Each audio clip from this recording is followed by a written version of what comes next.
अस्सलाम वालेकुम दोस्तों, आप देख रहे हैं मेरा YouTube channel my technical network, जहां मिलती है आपको टेक्निकल और कंसेप्चुअल वीडियोस और तमाम मसलों का टेक्निकल सलूशन।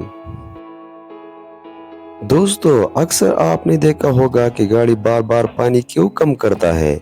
ये मसला मेरे साथ भी हुआ तो सिर्फ एक पार्ट चेंज करने से सब कुछ ठीक हो गया। दोस्तों, गाड़ी का पानी कम होने की दो बड़ी वजूहात है। या तो गाड़ी रेडिएटर ब्लॉक है, पाइप में लीक है, और या रेडिएटर कैप खराब है। दोस्तों, मेरा गाड़ी भी बार बार गर्म हो रही थी, तो मैंने अपनी गाड़ी का पानी टैंक चेक किया तो पानी नहीं था। रेडिएटर कैप खोला तो मैंने प्रॉपर्ली इंस्पेक्शन किया तो मुझे पता चला कि कैप में प्रॉब्लम है। अगर रेडिएटर कैप लूज हो या खराब हो तो ये प्रेशर मेंटेन नहीं करता, जिसकी वजह से पानी इवापोरेट होता है।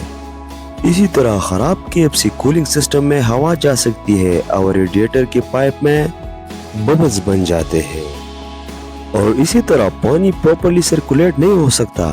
तो फौरन अपनी गाड़ी का रेडिएटर कैप बदल दे। मैंने भी बदला तो मसला हल हुआ।